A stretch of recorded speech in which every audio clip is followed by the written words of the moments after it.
Ẹ kú dédé ìwòyí ẹ̀yin olólùfẹ́ Olóyinka TNT, ẹ kú bójú ọjọ́ ṣeréṣe dáadáa ni mo bá yín. Ọlọ́run kó bá wa tẹ́ Alhaji Taiwo Hassan sí afẹ́fẹ́ rere, kọ́lọ́run kó pa gbogbo àṣìṣe wọn rẹ́ o, kí ilé wọn má padà di ahoro lẹ́yìn tí wọ́n ti lọ tán, kọ́lọ́run kó di àwọn ọmọ wọn àti àwọn ìyàwó wọn mú.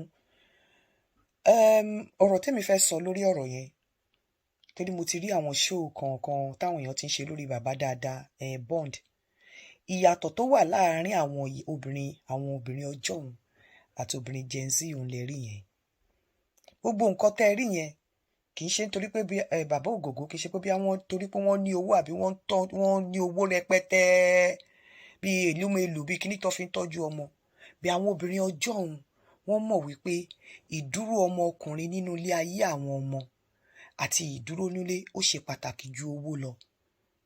Ní ayé òde òní, ádìlẹ̀ fi máa rí irú bond tí àwọn ọmọ ògògó ṣe pẹ̀lú ògògó, ádìlẹ̀ máa fi rí láàárín àwọn ọmọ ìní àti bàbá wọn. Nítorí pé ọ̀pọ̀lọpọ̀ àwọn obìnrin tó wà nínú ilé lénìí tí wọ́n fẹ́ láwọn ọmọ Gen Z, wọn ò tiẹ̀ fi ààyè bond lẹ̀ láàárín àwọn ọmọ àti bàbá. Ṣé bàbá tó ti sọ fọ́mọ pé olórí burúkú ni pé kò wà responsible?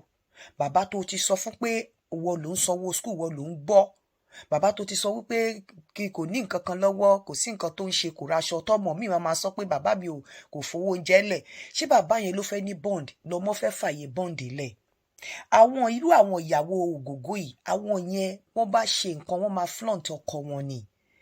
Wọ́n máa flaunt ọkọ wọn. Inú àwọn ọmọ yẹn lẹ́dẹ̀ tí máa mọ̀. Tírú àwọn yẹn bá ṣe nǹkan fún ọmọ gan, ọmọ náà máa sọ pé ó ṣe. Bó ṣe láyé òde jẹ́ pé bí bàbá bá fún ẹ lówó kó bá fún ìyàwó lówó kó lọ sanwó school kó lọ ṣe ọmọ gan, wọn ò ní sọ fọ́mọ nítorí pé wọn ò fẹ́ kọ́mọ yẹn nífẹ̀ẹ́ bàbá wọn tààrà ju àwọn lọ. Wọn ò ní sọ. Ṣé yẹn ló máa sọ pé ó wá lọ ṣe nǹkan fọ́mọ, á wá sọ pé òun lòun ṣe. Ṣé ayé tí àwọn ọmọ ń gbé àwọn ìyá ń gbé ọkọ wọn ṣépè lójú ọmọ? Àbẹ́ẹ̀rí tí mo gbé kan wá síta tó ń sọ fọ́mọ ẹ̀ pé ń gbọ́, when you have money will you look after your father? Ṣá ayé tí àwọn ìyá ń gbé ọkọ wọn ṣépè lójú ọmọ, tí àwọn ìyá ń fọ́ ọkọ wọn létí lọmọ fẹ́ ní bond pẹ̀lú bàbá? Ọ̀pọ̀lọpọ̀ nǹkan tẹ́ rí láàárín ògògó yẹn àti ọmọ ẹ̀, ó ṣe àárín àwọn tẹ́ tún ti lè rí nísìn òun láàárín àwọn ọmọ ìlú mélòó àtàwọn ọmọ ẹ̀, òun láàárín àwọn ọ̀tẹ́dọ́là àtàwọn ọmọ ẹ̀ nítorí pé wọ́n ní owó lọ́wọ́. Ayé ìsìn, ayé àwọn obìnrin ìsìn, ọkùnrin tí ò bá lówó lọ́wọ́ ò ní bond mọ́mọ́, wọ́n máa bà ọkùnrin yẹn jẹ́. In tó fà á tẹ́ fi ń rí bond yẹn, ká ní àwọn ọmọ ògògó, ká ní àwọn ìyàwó ògògó wọ́n ti ń gbé ògògó ṣépè, wọ́n ti ń gba létí, wọ́n ti ń fi wọ́lẹ̀. Àwọn ọmọ yẹn ò lè ráyè wo bàbá wọn bí ẹni tó wà responsible, bí ẹni tó ní attitude. Ayé òde òní àwọn obìnrin ìsìn, bó o bá lówó lọ́wọ́ o ò ní wà, bó o bá lówó lọ́wọ́ o ò lẹ́wà, bó o bá lówó lọ́wọ́ o ò táṣẹ pa. Bó o bá wá lówó lọ́wọ́ kó má níwà, kó lówó lọ́wọ́ kó má lẹ́wà, gbogbo nǹkan ló ní lójú wọn. Ayé òde òní ṣe ayé tó jẹ́ wípé bí ọkùnrin bá fẹ́ ìyàwó, wọn ò bí ọkùnrin yẹn kó gbóúnjẹ wá sínú ilé kí wọ́n jẹ, ìyálé máa lọ dànù ni, àbí kó gbóúnjẹ látọwọ́ ìyálé lọ sọ́dọ̀ ìyàwó, wọ́n máa lọ dànù ni, wọ́n á ní wọn mọ nǹkan tó fi sí. Ṣé ayé tí ìyàwó máa sọ àbí tí ìyálé máa sọ fọ́mọ ẹ̀ pé mi ò fẹ́ rí ẹ pẹ̀lú ọmọ lágbájá, má bọ́ ọmọ lágbájá ṣe nítorí pé ọkọ wọn fẹ́ ìyàwó mi? Àbí ayé tí ìyálé tó máa kọ́ ọmọ ẹ̀ against ọmọ ìyàwó, tí ọmọ ìyàwó máa kọ́ ọmọ against ọmọ ìyálé? Níbo lẹ ti fẹ́ rí bond? Ṣé bọ́mọ yẹn sọ, ọmọ ògógó sọ pé ẹ̀ tí ẹ lè máa wọn yàtọ̀? Ṣé ayé tí segregation wà láàrin ọmọ ìyálé àtọmọ ìyàwó tó jẹ́ pé àwọn obìnrin ló máa create ẹ̀? Ayé tí obìnrin máa pawọ́pọ̀ pa ọkọ nítorí ogún tó ní, nítorí ìyálé á pa ọkọ dànù nítorí ogún tó ní, torí pé ó ti gbọ́ pé ìyàwó ti lóyún, á kọ́kọ́ yanjú ìyàwó ọ̀ọ́kún torí ogún tó ní. Ayé àwọn ògògó yìí, kódà kí ògògó ṣe ìyàwó lóòka, ìfẹ́ tó ti wà láàrin àwọn obìnrin yẹn kò lè jẹ́ kó tàyà dé gbogbo nǹkan tó ní. But ní ayé òde òní, ìyàwó lóòka máa lọ sí kóòtù torí pé kò fẹ́ kí ìyàwó tí wọ́n tó bímọ síta àtọmọ ẹ̀ kó jẹ nǹkan kan, kò tiẹ̀ fẹ́ ìfẹ́ yẹn. So nígbà míì kì í ṣe ọwọ́ ọkùnrin ló wà láti má ní bond pẹ̀lú ìyàwó ẹ̀, pẹ̀lú àwọn ọmọ ẹ̀. In tí àwọn obìnrin Gen Z, àwọn obìnrin ń ṣe nísìn, ṣé ọkùnrin tó ti forí ẹ̀ gbálẹ̀, ọkùnrin tó ti ṣépè fún, tó ti gbá ìyá ẹ̀ létí, ọkùnrin tó ti sọ pé ò fẹ́ rí àwọn ẹbí ẹ̀ around ẹ̀, ẹni tí ó bá máa create bond tó bá máa láwọn àwọn ọmọ kan ní bọ́n pẹ̀lú bàbá wọn, á fi ìfẹ́ tó àwọn ọmọ yẹn, á kọ́ àwọn ọmọ yẹn pé bí wọn náà ṣe ń lọ lé ọkọ, ọwọ́ tó fi mú ẹ nínú ilé yìí ni kò ṣe o.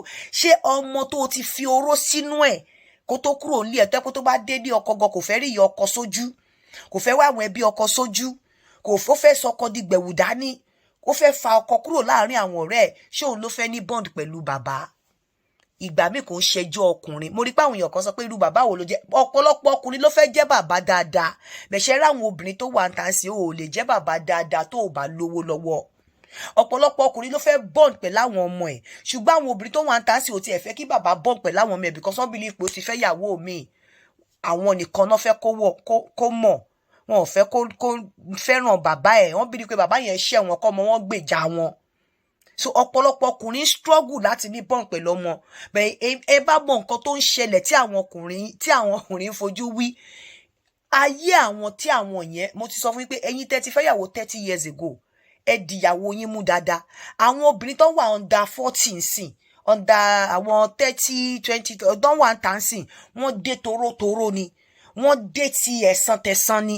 Wọ́n rán ẹ, wọ́n wá sílé ọkọ nítorí pé wọ́n gbàpò tí wá. It's good is I stay ni. It's bad is I go you go ni.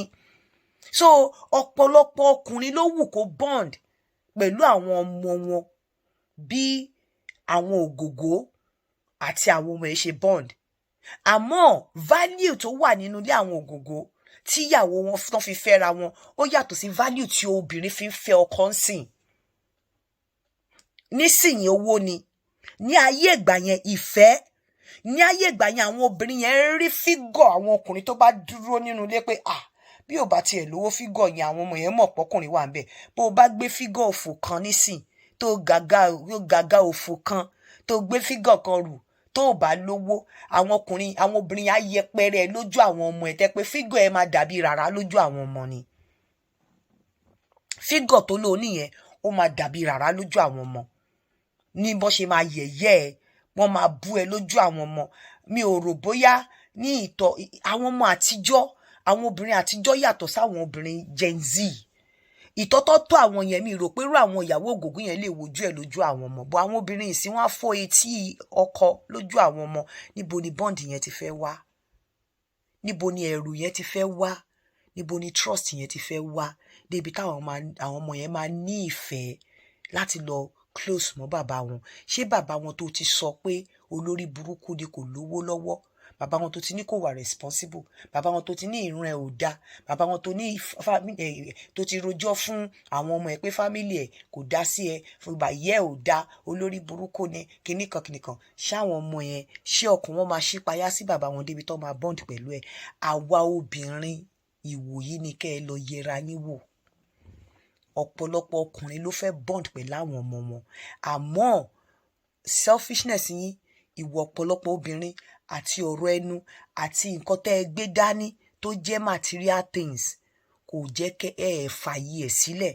Kò sọ́kùnrin ní ọ̀pọ̀lọpọ̀ ìgbà tó bímọ tí ò fẹ́ bond pẹ̀lú ọmọ ẹ̀. Ọkùnrin tó ti yẹ̀yẹ́ lójú àwọn ọmọ tó yẹ pé wàá pe ọmọ gan, bàbá á pè, a máa sáré wá jẹ ẹ. O ò ní lè sọ fún pé lọ dá bàbá ẹ lóhùn. Ọmọ yẹn níbẹ̀rù ẹ ju bàbá tó jọ́kùnrin lọ nítorí kíni? Torí pé kò sówó lọ́wọ́. Owó ni àwọn obìnrin Gen Z worship. Owó náà fi rí ọkùnrin. Bó o bá lówó lọ́wọ́ kó o ga jù òmíràn lọ rárá ni.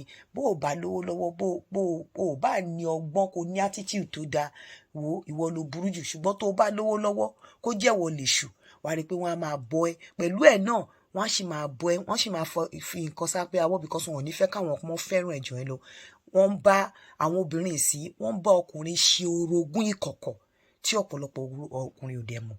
Èyí ni mo mú wá fún yín. Kọ́lọ́run kó bá wa tẹ́ bàbá wo ògògó sáfẹ́fẹ́ rere, but kò sọ́kùnrin tí ní ọ̀pọ̀lọpọ̀ ìgbà kò sọ́kùnrin tí ò wù bẹ́ẹ̀. Gen Z, àwọn obìnrin àwọn táwọn yẹn fẹ́, orí àtọ́lọ́run ló bá wọn wà, kò ń ṣe àwọn obìnrin tó wà ń tà ń sìn. Ẹ káàárọ̀.